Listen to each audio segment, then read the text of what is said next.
Buenas tardes a todos los tuteros que nos están viendo el día de hoy. Hoy tenemos el agrado de estar con Roberto Cañas, pero la pregunta es, ¿quién es Roberto Cañas? A ver, bueno, soy un salvadoreño que nació aquí en San Salvador, que desde muy joven tuve inquietudes acerca de la realidad del país.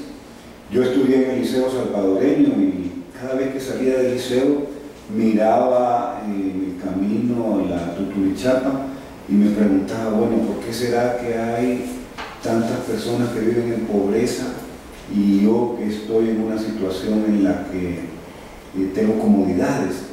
Y la desigualdad siempre me llamó la atención, me sentía como tocado con esa problemática de la existencia de tanta desigualdad social, de tanto contraste. Eso fue generando en mí una cierta sensibilidad social, de no sentirme conforme ni indiferente ante esa realidad. Y en el liceo pues era una cuestión de, diría yo, sensibilidad social, que los hermanos maristas querían orientarlo a una cierta forma de calidad cristiana. Cuando yo llegué a la universidad y empecé a estudiar ciencia política, filosofía, sociología, me di cuenta que la causa de la desigualdad social, la causa de la exclusión, tenía un componente económico, que las personas que no eran dueñas de bancos, fábricas, comercios y únicamente tenían su fuerza de trabajo, pues en el mejor de los casos, si estaban empleadas, tenían oportunidad de tener algún ingreso. Y entonces eso me fue concientizando, llamándome a la necesidad de cambiar de las cosas que no me gustaban, y en ese tiempo era un tiempo muy lleno de inquietudes de una generación que estudiábamos en la Universidad de El Salvador y que nos sentíamos influenciados por todo lo que pasó en la década de los 60, aunque ya ingresamos en los 70 a comienzos.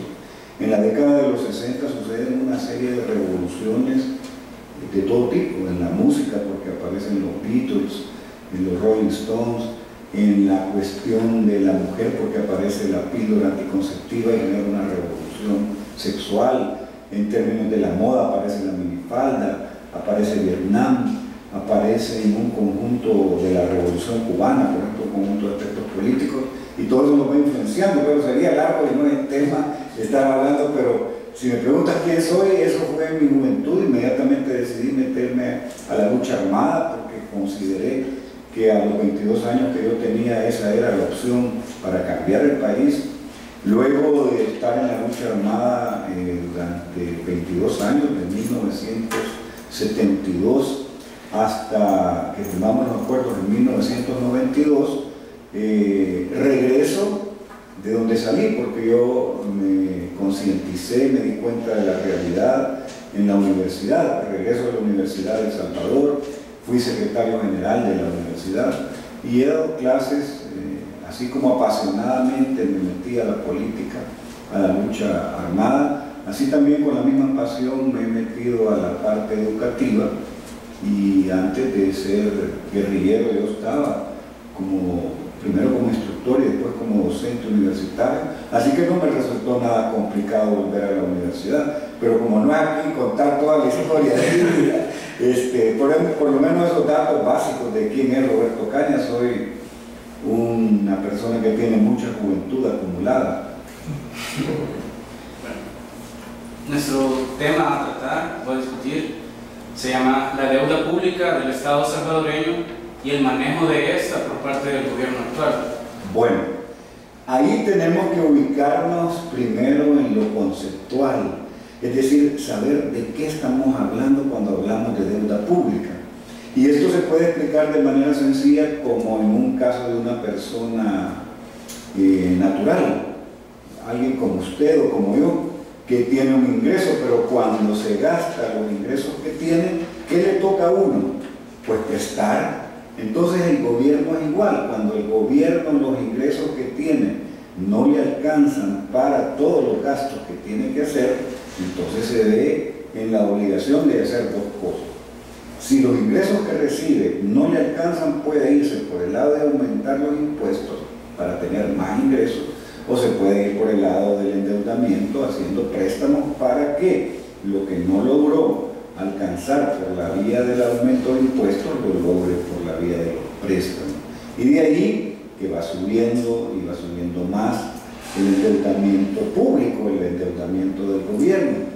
Ha llegado en los indicadores económicos cuando es más del 50% del PIB el monto de la deuda pública, entonces ya las luces vuelven rojas y empieza un problema serio para el país.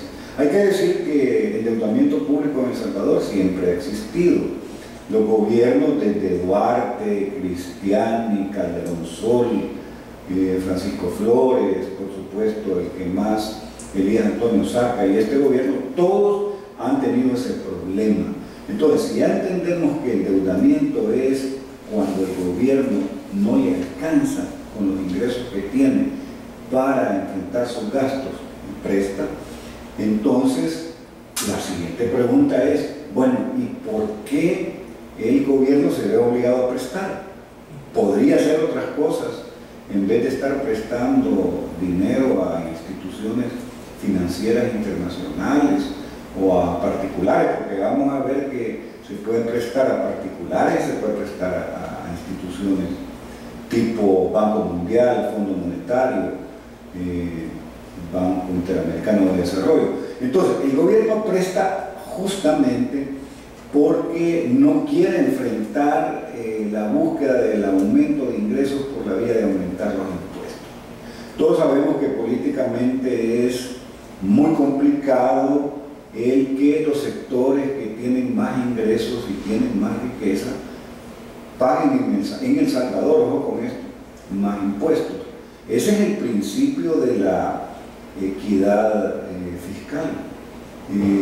No le podemos pedir que el que tenga menos pague más, y en El Salvador así es.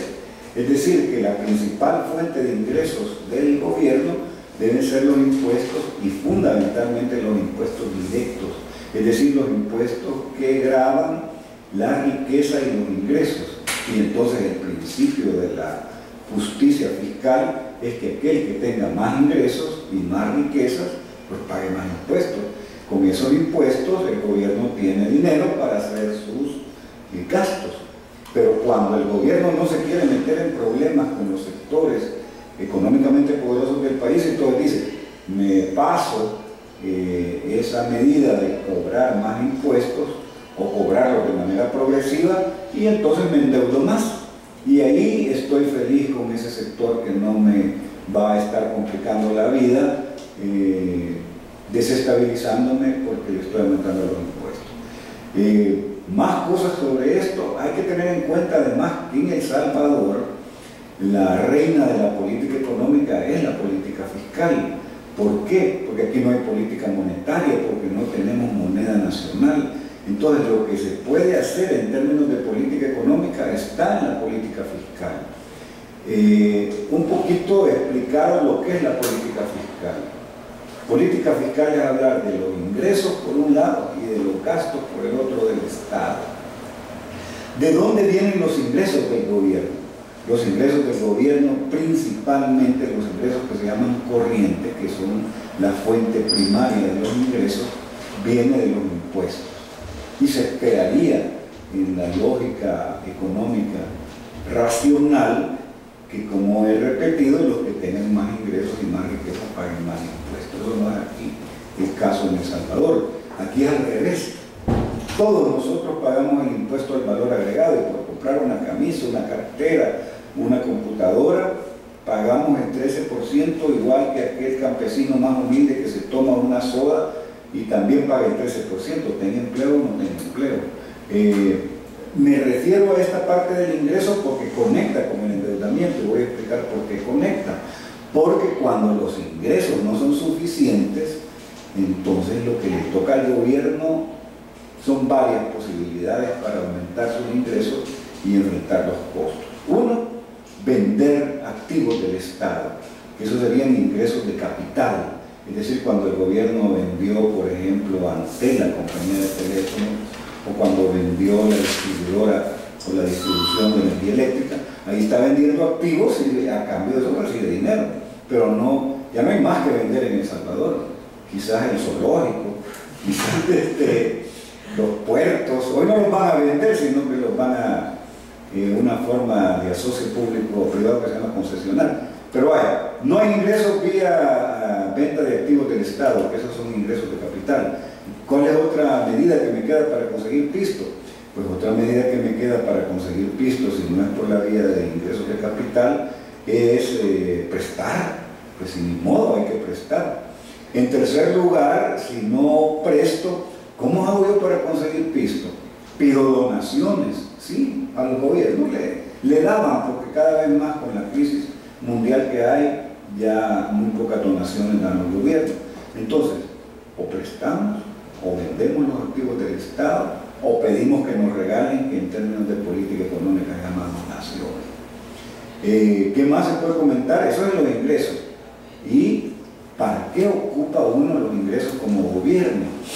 Hay también dos tipos de gasto: el gasto corriente, que se llama, y el gasto de capital. El gasto corriente o de inversión también se llama. El gasto corriente es el que el gobierno tiene que incurrir cuando paga los salarios de los empleados públicos, cuando compra computadoras, equipo, gasolina, papelería, alquileres, pago de las cuentas de teléfono. Eso es gasto corriente. Y cuando hace proyectos de inversión, como hacer carreteras, como hacer una presa hidroeléctrica, como hacer un hospital, como el hospital de maternidad, esos son gastos de capital, se llaman. Y para eso el gobierno no tiene. Entonces, ¿cómo hace para hacer proyectos de inversión el gobierno? A puro préstamo.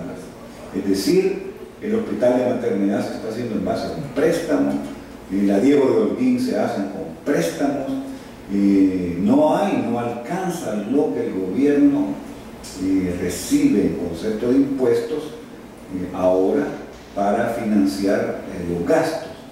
Pero entonces la pregunta es, ¿y por qué se tiene que meter a prestar y prestar y prestar tanto? Si eso va a llevar al país a una situación crítica que nos puede afectar a todos, nos va a afectar a todos. Lo que pasa es que como eso de la política fiscal, del endeudamiento público, no nos toca en la cotidianidad, todos los días a nadie le parece que eso sea algo que tenga que ver con uno, pero nos puede tocar y nos podemos parecer a Grecia, y entonces vamos a ver lo complicado que es cuando los organismos financieros internacionales dicen o nos pagan o nos pagan, y para podernos pagar tienen que reducir los gastos. ¿Y qué gastos van a reducir? Los gastos sociales. Van a quitar subsidios, que ya los están quitando, pueden quitar o van a aumentar el tiempo de las pensiones, es decir, pueden apretar el cincho y nos va a ir muy mal. Así que el endeudamiento es parte de la política fiscal, y hay endeudamiento porque los ingresos que recibe el gobierno no alcanzan y entonces tienen que prestar. ¿Cómo se podría resolver? Pues cambiando la política de impuestos, buscando una política de impuestos que sea progresiva. Progresiva significa que el que tenga más riqueza y más ingresos pague proporcionalmente más impuestos, y eso no es del otro mundo. Así es en Suecia, así es en Noruega, ahí son más bárbaros, ahí el 40% de tu salario es para impuestos. Claro, los hospitales suecos son mejores que el hospital de la mujer, las escuelas públicas suecas son mejores que la Academia Británica, y son públicas, pues no son gratuitas, porque eso hay gente que cree que público quiere decir gratuito, si eso ya lo pagamos. Es decir, a los niños o niñas que les entregan uniformes, zapatos, y que a veces equivocadamente les dicen que son gratis, eso es mentira, eso ya lo pagaron, porque aunque sea muy humilde, cuando compró una soda, un par de zapatos, una camisa, pagó el 13% de impuestos, y con ese pisto es que se pagan los paquetes escolares. Así que en la búsqueda de la sostenibilidad fiscal, si hay un creciente aumento de la deuda pública y no se busca disminuir el gasto por un lado, pero también aumentar el ingreso, vamos mal. Otra pregunta que teníamos y queríamos saber, ¿por qué nuestra economía salvadoreña es tan vulnerable?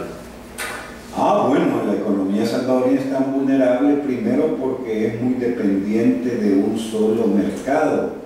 La economía salvadoreña depende de la economía de los Estados Unidos, es decir, el socio comercial más importante de El Salvador es los Estados Unidos de América. Entonces, cuando a la economía de los Estados Unidos le da gripe, o ni digamos gripe, no que estornuda, aquí no da dengue hemorrágico, o sea, es bien delicado porque como dependemos tanto del comercio con Estados Unidos, y no solo con el comercio, tenemos 2,5 millones de salvadoreños que viven allá en Estados Unidos, estos mandan remesas. Entonces, si la economía norteamericana va mal, hay menos empleo en Estados Unidos. Ergo, los salvadoreños que viven en Estados Unidos tienen menos ingresos, menos trabajo, mandan menos remesas.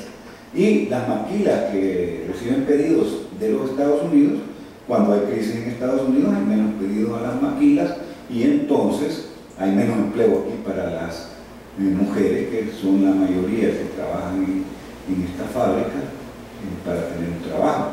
Así que somos tan dependientes, primero porque nuestra oferta exportable es muy pequeña. O sea, nosotros no tenemos mucho que exportar, café, textiles, algo de químicos, pero paramos de contar muy rápido. Entonces no tenemos que vender muy poco y todo lo compramos. Entonces eso nos genera una dependencia gravísima en términos, por ejemplo, de la factura petrolera.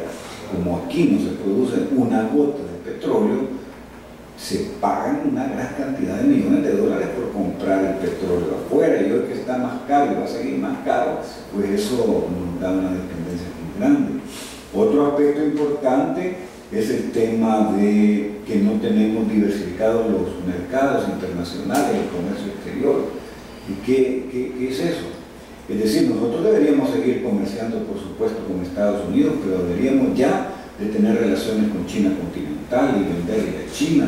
En China, en una comarca, en una región relativamente pequeña de China, se pueden tomar toda la cosecha de café en un desayuno. Es decir, es tan grande la República Popular China que la producción salvadoreña de café es tan pequeña, pues no podríamos decir que El Salvador, con lo que produce de café, va a exportar tanto que va a suplir la necesidad del mercado cafetero chino. Con una pequeña región que nos comprara toda la cosecha, sirve para un desayuno, para un mes, exagerando de café en esa región. Entonces, El Salvador ya es tiempo que diversifique para romper. ¿Por qué somos tan dependientes? Pues porque no diversificamos los mercados, porque nosotros deberíamos buscar venderle a China, a la India, venderle más a Brasil, venderle más a Rusia, venderle más a Sudáfrica, que son los BRICS, o sea, esos países que son potencias emergentes y que tienen un desarrollo que va creciendo y que pueden comerciar en condiciones adecuadas para El Salvador. Y el tema del petróleo, por ejemplo, pues ahí si nosotros queremos buscar resolver eso, tenemos que tener una política de energía, tenemos que buscar en concreto Petrocaribe, una forma de asociación que nos dé alguna ventaja. Y digamos, Roberto, en todo caso, ¿cómo podemos buscar esta diversificación y romper esta cadena? Porque nosotros no vemos nuestro 80% del comercio que tenemos con Estados Unidos. ¿Cómo romper esta cadena y buscar una diversificación si cuando intentamos buscar alternativas nos vemos bajo presiones de potencia que nos indican que no podemos participar? Por ejemplo, en el caso de Europa, que hubo un convenio en el cual no pudimos participar por la presión de Estados Unidos. ¿Cómo podríamos ver una solución viable o alternativa para romper esta cadena? Bueno, en primer lugar hay que diversificar lo que podemos exportar y habría que hacer un estudio de inteligencia de mercado en lo que nosotros podemos ser competitivos. Es decir, ¿para qué tenemos ventajas competitivas? Todavía El Salvador es un país agrícola. Hay una importante cantidad de la población que vive en zonas rurales. habría que ver en qué época del año, qué tipo de producto es vendible en el mercado mundial, si son flores, si es piña, si es la semilla de marañón, que es muy apreciada porque es una como snack y se vende mucho. Es decir, ¿en qué podemos competir nosotros de acuerdo a las características de clima, de humedad, de tierra que tenemos? Y en eso ver dónde nos podemos posicionar. Si cuando en Colombia no producen flores, entonces producir flores nosotros, y en el momento en que en Colombia no surte la demanda, poder ser nosotros competitivos. Estoy hablando ahí en borrador porque habría que hacer ese estudio para cada región del país para ver en qué podemos diversificar nuestra oferta exportable. El primer paso para romper esa dependencia. El segundo paso sería en el sector industrial. Habría que ver qué tipo de productos, dadas las condiciones actuales, pueden ser competitivos en el mercado mundial producidos aquí, y cómo atraemos inversión extranjera para que esa inversión extranjera produzca aquí, pero nos deje la tecnología, que es lo que han hecho Corea del Sur, lo que ha hecho Japón. Hacía los carros, pero partes de los carros las hacían en Corea del Sur, en partes de Asia, y esos países se quedaban con el know-how.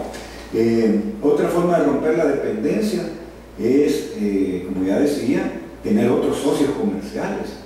Es decir, en la medida que El Salvador tenga más socios, va a depender menos de uno. ¿Cuáles son esos socios? Bueno, si hay tantas posibilidades como se cuenta con Brasil, Brasil es la sexta economía del mundo. Es decir, ya hablar con Brasil para Estados Unidos tiene que hablar de tú a tú. Ya no puede llegar a decirle a Brasil lo que tiene que hacer, puesto que es una economía fuerte. Además, ¿cómo han cambiado las economías de América Latina? Todas las más pujantes, Argentina, Brasil, Venezuela, tienen como principal socio comercial ya no a los Estados Unidos, sino que China, pero porque producen soya o producen otros artículos que se llaman commodities, que son necesarios para la economía china. Romper la dependencia significa tener una población educada, es decir, en la medida que tengan más ingenieros, más economistas, más técnicos, se va a poder tener las condiciones de ofrecer mano de obra calificada para que vengan aquí inversionistas extranjeros y encuentren un lugar donde exista la gente especializada para poder trabajar en esa fábrica. Veamos el caso de Costa Rica. Costa Rica hizo hace años con Bill Gates un trato para que parte de los microchips y otras partes de computadora se hicieran en Costa Rica. ¿Pero por qué fue eso? Porque Costa Rica tenía la cantidad de ingenieros en sistemas y en otras ingenierías que le permitía a las empresas de Gates tener producción en parte, pues es muy grande, no todo lo está en Costa Rica, pero pudieron tener la posibilidad de hacerlo. Así que hay varias maneras, no se puede decir que no hay, que estamos condenados, pues, tan difícil, pobrecito El Salvador, tan cerca de Estados Unidos y tan lejos de Dios. Es decir, no estamos condenados a eso. Ajá. Pero eso aplica para México y aplica para El Salvador. Dos preguntas. La primera, ¿qué es una política de austeridad? Y la segunda es, ¿cree usted que dicha política de austeridad podría ser la clave para salvar El Salvador de esa deuda que tiene? En parte sí, porque si gastamos menos, va a haber menos posibilidad de tener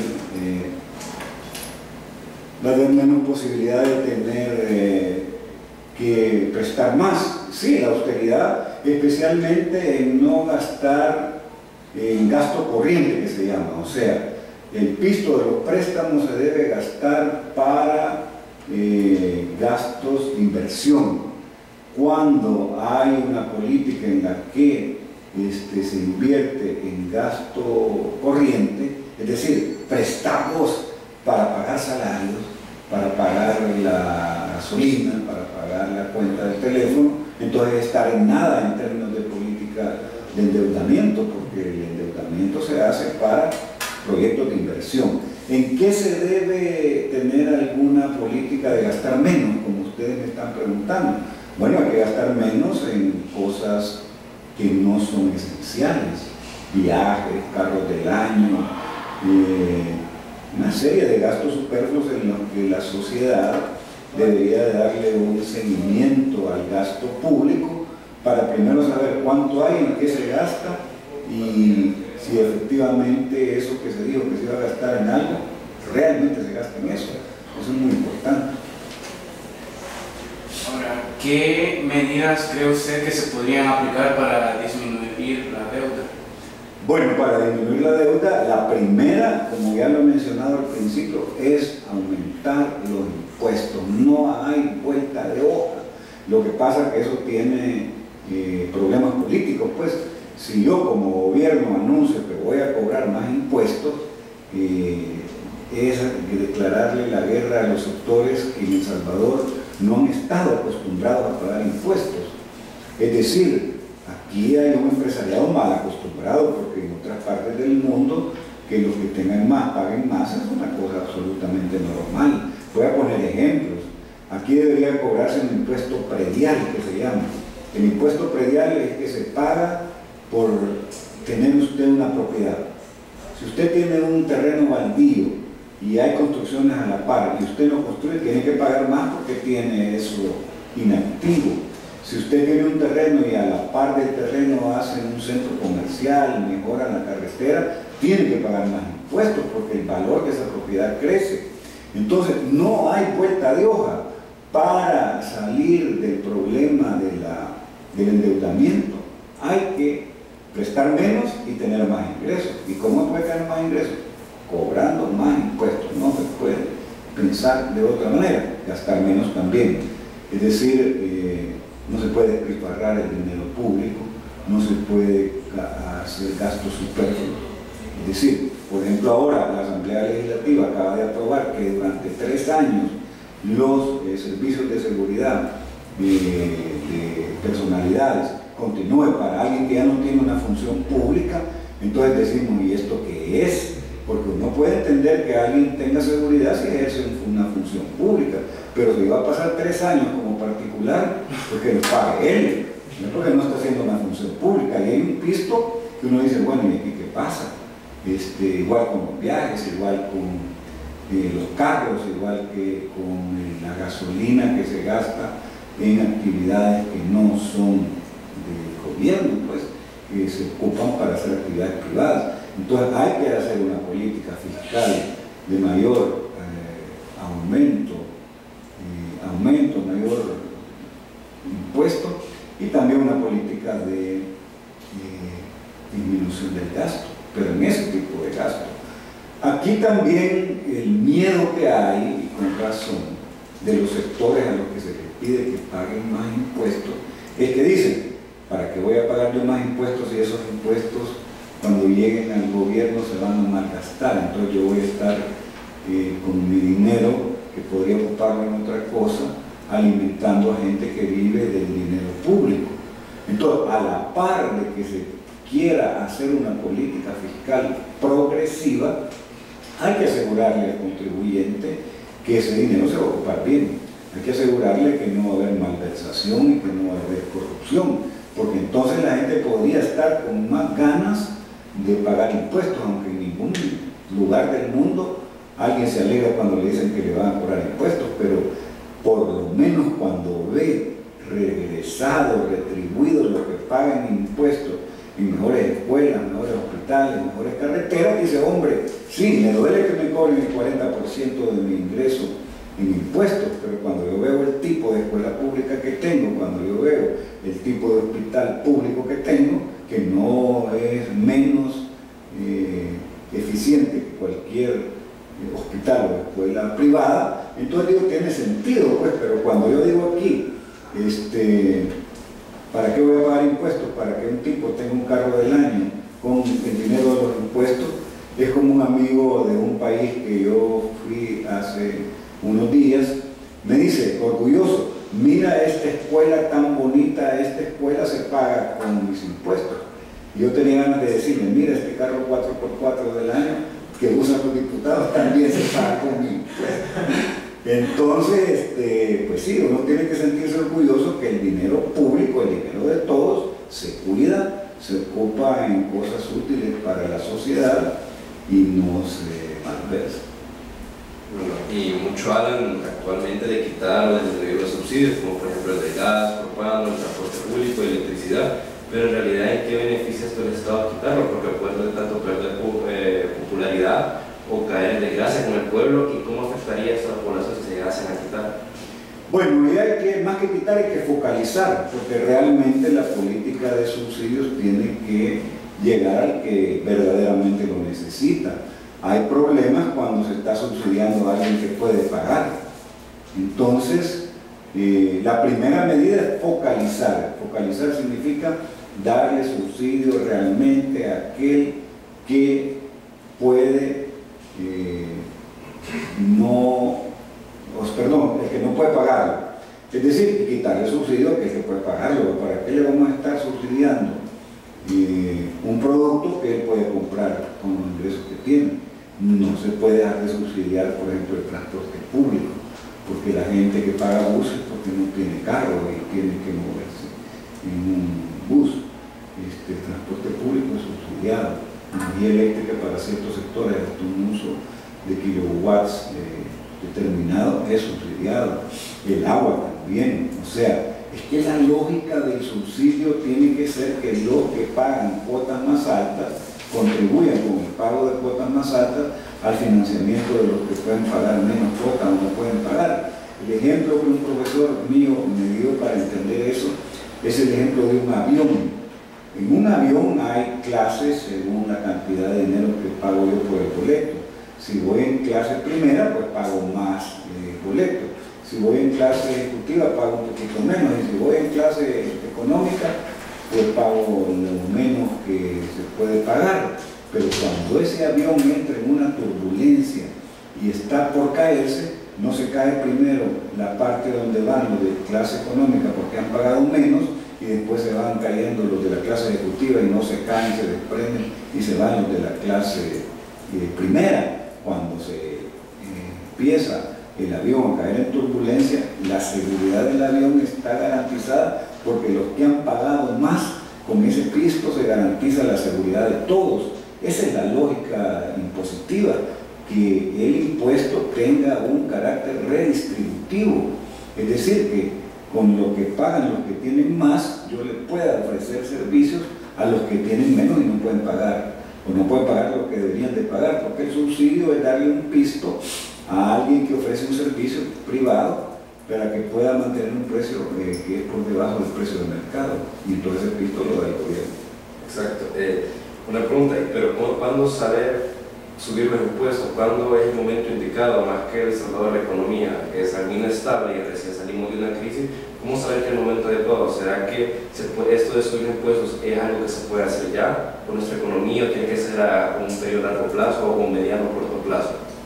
Esto es como terminar con la novia, cuando le digo, si le digo ya, o le digo la otra semana, o le digo el otro año. Mientras más me tarde yo en cambiar la política de impuestos, más problemas voy a tener. Es decir, Barack Obama ahora en su campaña está planteando que las posibilidades de desarrollo de la clase media es cobrar más impuestos a los que tienen más dinero. Es decir, hay que hacerlo ahora aunque duela, y los que tienen más posibilidades tienen que hacer ciertos sacrificios, pues, de tal manera que contribuyan con ese sacrificio, si le queremos llamar de esa manera, a que la sociedad en su conjunto salga adelante. Porque en la medida que exista más exclusión, más pobreza, más desigualdad, habrá más criminalidad, existirán más problemas sociales. Entonces, de alguna manera también el aportar a la distribución mejor del ingreso por la vía de los impuestos les ayuda a todos. Una pregunta tengo yo. Es acerca de los subsidios. Bueno, son dos preguntas. La primera tiene que ver con los subsidios. ¿Y qué opina usted sobre cambiarle también un poco al rumbo a los subsidios? O sea, que los subsidios vayan a la producción y no tanto al consumo, porque vemos que muchas personas lo ocupan para el consumo y no para seguir produciendo y beneficiar al país. Y la otra es, bueno, ya usted ya hablaba, ¿verdad? Una medida sería que los sectores que tienen más paguen más. ¿Qué opina usted sobre, por ejemplo, eliminar los paraísos fiscales? O quitar las posibilidades de elusiones de impuestos. Bueno, vamos a ver, ahí has hecho como 4 preguntas en una.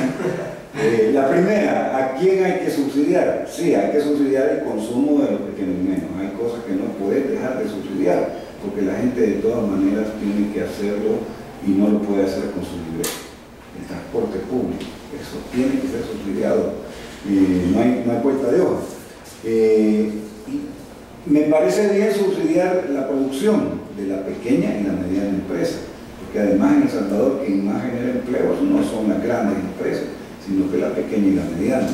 Y si nosotros damos capacitación, incentivos fiscales, préstamos, apoyo técnico al pequeño y mediano empresario, seguramente eso aumenta la producción y por un periodo limitado pues se puede buscar subsidiar la producción. El tema, otro que me preguntaste, es vinculado a, me decías, de los paraísos fiscales. El paraíso fiscal es un lugar donde tú pagas menos impuestos. Es paradisíaco porque en cualquier otro lugar donde llegues sí te cobran montones de impuestos. El Salvador, de alguna manera, es un paraíso fiscal porque la carga tributaria, que es el porcentaje del PIB que se cobra de la riqueza del país, es bien pequeña. Es decir, en Suecia, en Noruega es 40-50%. La carga tributaria de El Salvador es como 12, 13, 14% del PIB. Solo Guatemala y Haití tienen una carga tributaria más baja que la de El Salvador. Por eso es paraíso fiscal, porque aquí se cobran pocos impuestos. Y claro, el empresario lo ve como un gasto y no le gusta pagar impuestos. Bien. A modo de conclusión, ¿qué nos podría decir sobre la deuda pública? ¿Cómo la está manejando el gobierno y hacia dónde puede llegar el Estado si sigue así? Bueno, el Estado, como ya hemos hablado durante la plática, lo que tiene que hacer es buscar cambiar la política fiscal. No hay vuelta de hoja. El lado del ingreso es el que tendría que privilegiar. ¿Qué estoy diciendo con esto? Que no hay manera de eludir la necesidad o de un pacto fiscal o de una reforma fiscal. Eso significa que va a tener que buscar más ingresos y la forma más natural de obtener más ingresos públicos es cobrando más impuestos. Y hay que cobrarle más impuestos al que tenga más ingresos. No es posible que se le cobre más impuestos al que tenga menos riqueza y menos ingresos. Segundo, hay que disminuir el gasto. Eso no hay vuelta de hoja también. Hay que disminuir el gasto superfluo. ¿De qué estoy hablando? El gasto en vehículos del año, el gasto en viajes innecesarios, el gasto en salarios excesivos. ¿Qué tal que como una política de disminuir el gasto, los empleados públicos que ganen más de $5.000 se rebajaran el salario? Es decir, ahí estaríamos hablando en algo, pues, si efectivamente estamos predicando que debe de existir una manera de reducir el endeudamiento y para prestar menos, pues hay que ver de obtener más ingresos. Una manera de obtener más ingresos es que los funcionarios públicos se rebajaran el salario, por decir, la primera cosa que podría hacerse. Los subsidios hay que focalizarlos, no deben de pagar subsidios aquellos que puedan pagar el producto. O sea, si yo tengo capacidad de comprar gas propano, ¿para qué me lo van a dar más barato si yo tengo recursos para pagar?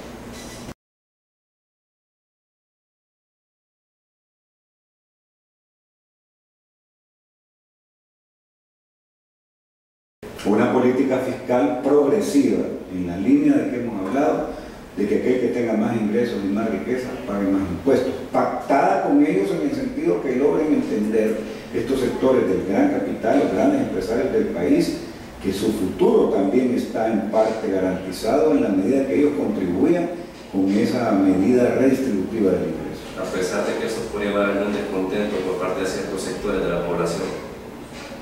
Pues sí, pero van a ser los menos, porque los más se van a sentir beneficiados. Y si logran entender, porque lo han logrado entender en Francia, lo han logrado entender grupos de gente que tiene mucho dinero, que ellos han solicitado pagar más impuestos.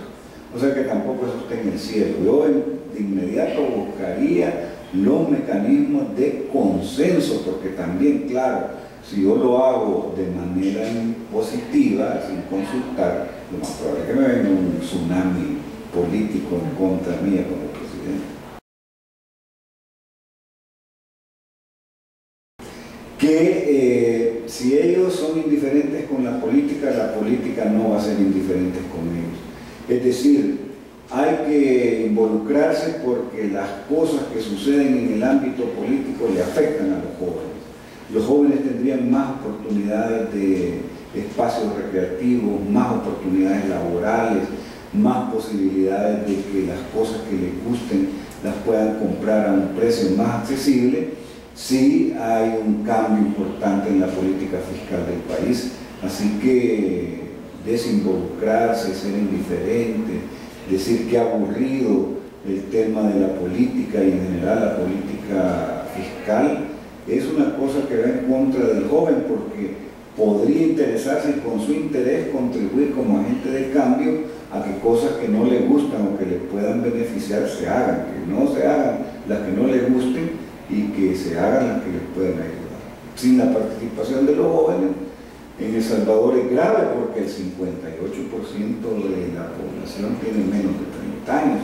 Entonces estamos hablando de que si ese sector no se interesa más de la mitad de la gente y entonces vamos mal.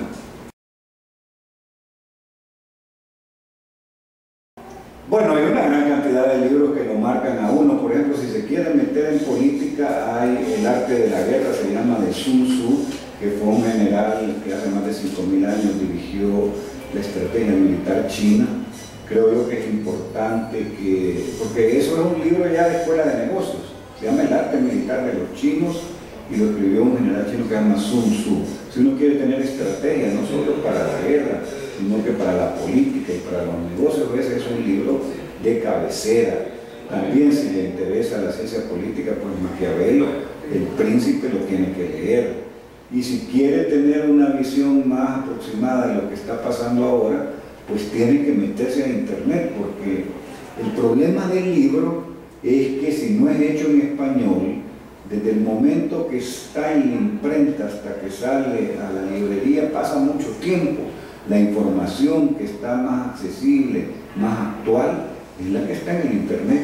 O sea, sí hay que buscar los libros que puedan tener desarrollado pensamientos importantes, generales, pero comprender que las grandes bases de datos que están en la red son posibilidades más inmediatas de tener acceso de información más actualizada, que es la que está en las revistas, en los jornales científicos, en las bases de datos de artículos arbitrados, que son académicos que garantizan que lo que usted va a leer en un artículo arbitrado está consensuado por gente que revisa, que tenga un nivel académico. Entonces yo diría, sí, hay que leer libros, claro, hay que leer a los clásicos y hay que ser un buen navegador en la supercarretera de la información y poder precisar qué es lo que es basura de lo que es valioso, y en esa capacidad de procesamiento de la información permanentemente estar actualizado, dándose cuenta cómo el mundo está cambiando y uno cambiar con él, porque si uno no cambia el mundo lo va a cambiar a uno. Exacto. Bueno, muchas gracias, Roberto, por estar esta día con nosotros. Creo que ha sido de mucho aporte del conocimiento que usted nos ha dado, y a todas las personas que nos han estado sintonizando, nos estado viendo vía Twitter. El video lo podrán ver luego en Facebook, y esperamos que esta no sea ni la primera ni la última vez que está con nosotros. Claro, y recuerden, censura cero. Gracias.